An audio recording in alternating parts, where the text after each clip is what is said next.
Before I get started, I need to make something clear. In this video, I'll be discussing an event from history, and I want to be 100% clear, in no way am I making light of said event. However, I will be ripping the piss out of the imbecilic halfwits who took it upon themselves to comment on said event with a level of ignorance I've never seen before.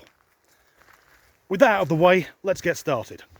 In the modern world, the only group of people who you're allowed to openly hate are, of course, straight white people, with all our privileges. Now, I'm a straight, cisgendered, normal white man, so I've got the full set. And I'm not denying that white privilege doesn't exist.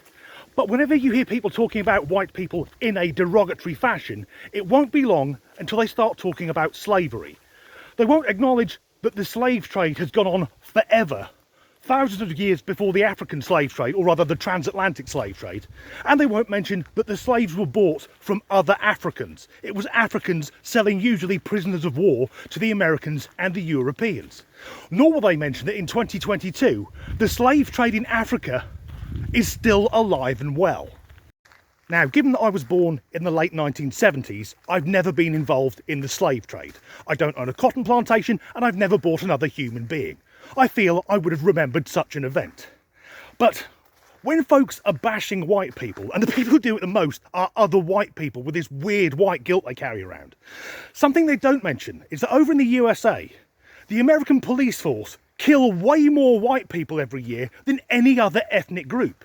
And when a white guy gets gunned down, the city isn't then on fire. But the reason it's okay to bash white people, or straight white people, is because we come bottom of the table in the victimhood Olympics. I've had people say, well, you've never faced racist or transphobia and whatever cynicism they can dig out, and that's true. But on Twitter a few days ago, that bastion of knowledge, a storm brewed up after several people made comments about white privilege, which were totally unfucking believable. Now, at the start of the video, I put a warning on. I've mentioned the slave trade. This event is worse than that. The first person to comment on this subject was this person here. They go by the Twitter handle excessively black and use the pronouns they, them, which is shorthand for look at me, I'm mentally ill. Now, it's a woman, described herself, she describes herself as an uppity queer, and then a word I can't use. If your knee got smaller, you could say knee shrink, whereas if your knee got bigger, you'd say knee. Yep, I can't use that word, nor should I be able to.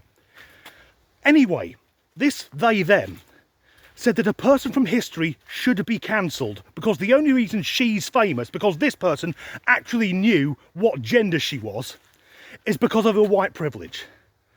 And that person is the diarist, Anne Frank. For anyone who doesn't know, and I really hope everyone knows who Anne Frank was, she was a German-born Jew, and for 2 years her family were hiding behind a false wall in a house in Holland trying to evade capture by the Gestapo. They were eventually caught, and Anne died aged 15 in a Nazi concentration camp. Now, many people think she died in the gas chambers at Auschwitz. That's not the case. She died in Belsen of a typhus outbreak. But either way, her death was part of the Holocaust, the worst thing that's ever happened. And yes, the Soviets murdered way more people, but the Nazis took death and murder and industrialised it. How fucking out of touch do you have to be to suggest that a child dying in the worst situation imaginable is only famous because somehow she's flaunting her white privilege? The Nazis didn't even view Jews as human. They didn't acknowledge they were the same species. Now, I don't know what it's like to be an African American. I'm not saying it's easy. I'll never know. In the same way, I'll never know what it's like to be Jewish. In fact, a few years ago, I did a DNA test. It turns out my ancestors, or some of them, were German, so I'm allowed to talk about the Nazis.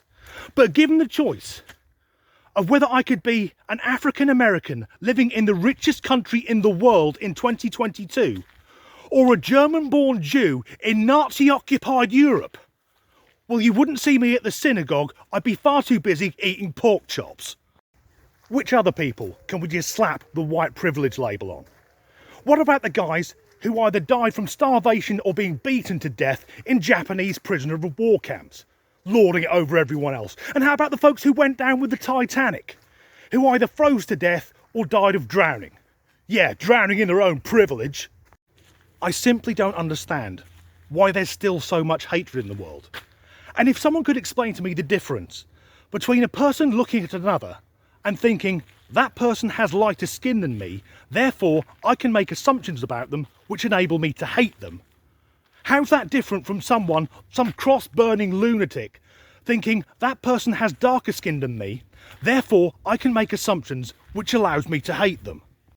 And I know there'll be some silly woke bastard screaming at the screen saying, well, actually, because of the way society's made up, it's impossible to be racist to white people. And if that's you, have a fucking day off. Racism is racism. That was a particularly dark video, I'll admit. But I have read The Diary of Anne Frank. I read it shortly after I moved to Staffordshire. I got it from the library. Do you remember those younger people watching? Libraries were places where you could get books, and books were like the internet but made out of trees. And I took The Diary of Anne Frank back, and I remember there was a young Hindu woman working behind the counter. And I asked for a couple of books. I said, do you have the Satanic Verses, which is the book that got the fatwa issued against Salman Rushdie? And in her eye, I could see her thinking, this one's going to be fucking trouble. Which was confirmed when I asked for the second book, which was Mein Kampf by Adolf Hitler. As ever, thanks for watching. Just before I go, I should explain, in no way did I agree with anything which Hitler wrote. I've also read the manifesto by the Unabomber. Mad people are interesting to study. Right, this time I am going.